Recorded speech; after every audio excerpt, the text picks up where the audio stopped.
রসুন, শুকনো লঙ্কা, গরম মশলা, হচ্ছে আদা, দই, দই।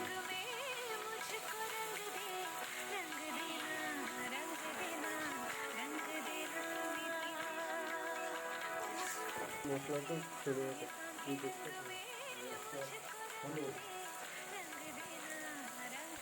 পরিমাণ মতো লবণ,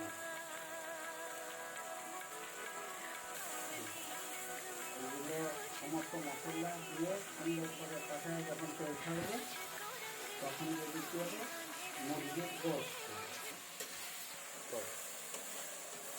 সমস্ত মশলা তেল ছাড়া সুন্দরভাবে কষায় নিতে হবে।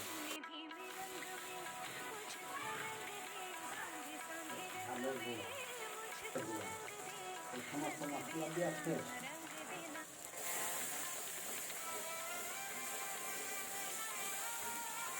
তাহলে বলেছি একটা হচ্ছে আগের থেকে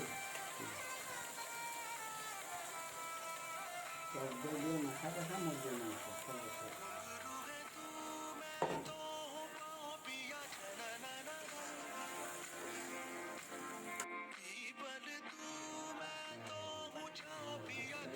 স্পেশাল ভোনা।